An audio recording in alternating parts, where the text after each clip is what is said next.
Memang hubungan dagangnya Amerika Serikat dengan Indonesia segitu ngaruhnya ya sama ekonomi Indonesia?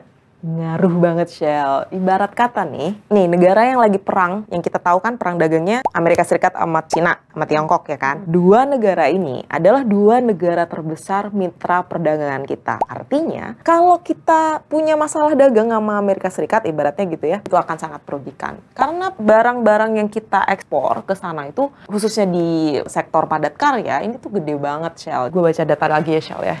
Ini akan agak panjang. Oke, dari neraca dagang Indonesia dengan Amerika Serikat ini merupakan penyumbang perdagangan non-migas nasional terbesar. Kita tahu dari tahun 2022 kalau gue nggak salah, neraca dagang Indonesia Amerika Serikat itu selalu surplus. Dari tahun 2024, data total surplus perdagangan non-migas Indonesia dengan Amerika Serikat itu sebesar 31,04 miliar dolar Amerika Serikat. Antara lain, apa aja nih, Shell? Apa aja yang kita ekspor ke negara Amerika Serikat? Tadi gue udah sebut padat karya. Ada garmen, ada elektronik, kemudian alas kaki.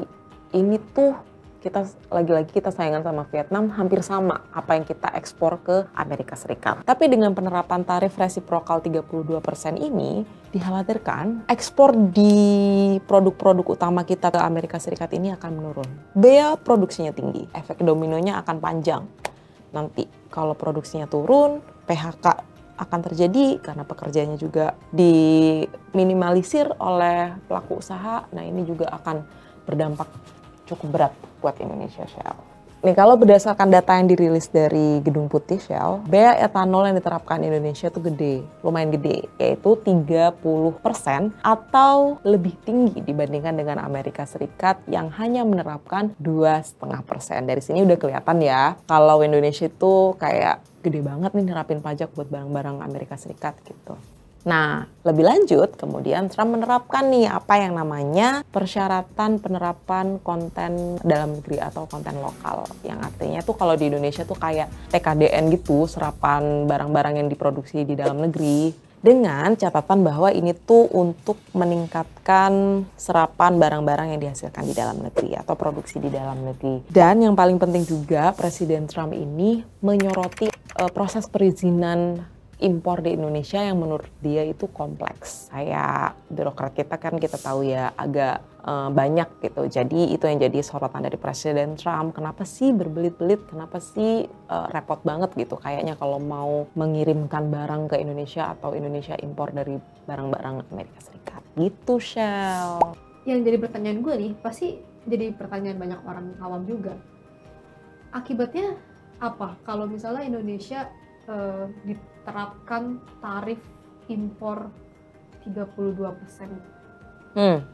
Tadi lo udah sempat mention segede apa sih pasar Amerika gitu buat kita. Nah, dampaknya kalau buat Indonesia dari penerapan tarif resiprokal ini, gue kasih sederhananya aja. Intinya, pelaku usaha Indonesia yang ingin mengekspor barang ke Amerika Serikat harus mengeluarkan tarif tambahan sebesar 32%, naik jauh dibandingkan sebelumnya. Nah, ini yang kemudian dikhawatirkan oleh berbagai pihak, pemerintah, ekonom, yang menyebutkan bahwa nantinya produksi di dalam negeri ini dikhawatirkan akan turun karena biayanya kan tinggi banget. Ini juga udah disebutkan oleh Sekretaris Kementerian Koordinator Bidang Perekonomian yang menyebutkan bahwa dampaknya akan signifikan buat Indonesia. Saya juga sempat ngobrol nih sama Dewan Ekonomi Nasional, Khatib Basri, yang menyebutkan bahwa bener banget, Shell, bahwa tarif Trump, tarif resiprokal ini akan memicu adanya perang dagang dunia. Kondisi ekonomi dunia tidak menentu, dampaknya ke Indonesia juga akan gede banget dan akan lebih berat dibandingkan dengan perang dagang yang pernah terjadi di Trump periode pertama. Ini udah diakui banyak pihak, Shell, terkait dengan dampaknya ke Indonesia. Jangka pendeknya itu tadi yang udah kita rasain, IHSG sama rupiah anjlok. Ini kekhawatiran pasar. Asosiasi Produsen Serat dan Benang Filamen Indonesia mencatat bahwa ada 60 perusahaan tekstil yang kemudian melakukan PHK. Shell juga tahu dong, baru-baru ini kita juga punya trauma PT Garmen yang paling gede di Indonesia ya. Sritex sudah ngelakuin PHK yang juga gede-gedean. Nah, trauma ini yang harus kita jaga agar tidak terjadi di penerapan tarif resiprokal oleh Trump ini, Shell. Nah, gue mau nambahin nih, Shell, soal PHK.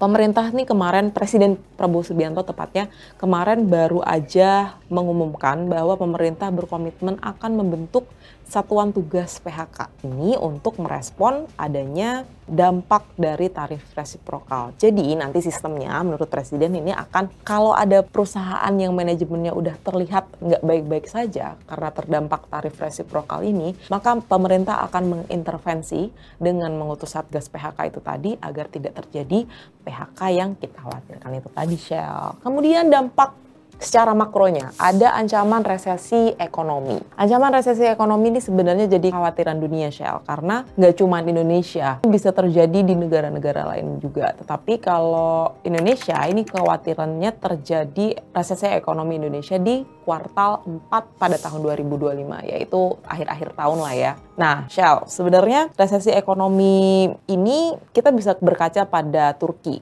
Ketika perang dagang Trump periode pertama, dia akhirnya terjadi krisis gitu di negaranya akibat perang dagang itu tadi. Nah, ini yang kemudian harus kita cegah agar tidak terjadi di Indonesia.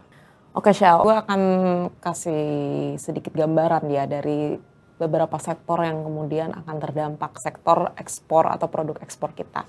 Yang pertama itu bidang otomotif dan elektronik. Ini Kementerian Perdagangan mencatat bahwa ekspor mesin dan perlengkapan elektronik Indonesia ke Amerika Serikat pada tahun 2024 itu mencapai 4,1 miliar dolar Amerika Serikat ya, bukan rupiah. Nah, di sektor lainnya juga ada sektor garment tadi, itu ada pakaian, aksesoris. Ini juga berkontribusi besar buat neraca perdagangan Amerika Indonesia, yaitu sebesar 2,4 miliar dolar Amerika Serikat. Itu tadi, Shell, dengan jumlah yang segede itu, kemudian kalau nanti tarifnya diterapin, artinya kan biayanya nambah lagi nih. Kita nggak mungkin dong, pelaku usaha juga melihat kemungkinan atau posibilitas biaya yang harus dikeluarkan. Kalau pasarnya gede tetapi biayanya juga gede, pelaku usaha ini harus pikir ulang. Dan ini akan berdampak, kalau memang volumenya masih mau segitu dari angka-angka yang disebutkan tadi, maka akan berdampak pada kenaikan harga. Nah, kalau udah naik harganya, daya saingnya akan menurun karena kita akan bersaing dengan negara yang mungkin diterapkan tarif resiprokal 0% seperti Vietnam. Barang kita akan tergantikan oleh barang-barang dari negara lain. Nah, Shell, ini juga yang akan berpengaruh ke daya beli masyarakat. Karena semakin tinggi harganya, maka akan semakin kecil daya beli masyarakatnya. Sedangkan daya beli masyarakat ini akan berpengaruh ke pertumbuhan ekonomi. Ini tuh kayak efek domino gitu loh. Dan kalau pelaku usaha udah menghitung dengan kerugian dan keuntungan yang didapatkan, dan potensial tarif resiprokal masih 32% gitu di Indonesia, maka apa yang terjadi? PHK, Shell. Dan efek dominonya lagi, BPS mencatat bahwa di tahun 2024 ada sebanyak 7,47 juta orang yang menganggur. Dan ini tentu saja akan menyumbang kemiskinan ekstrim di Indonesia yang berdampak lagi ke angka kriminalitas yang tinggi, berdampak pada hal-hal yang berbahaya secara sosial, politik, dan keamanan negara. Efek dominonya panjang banget ya.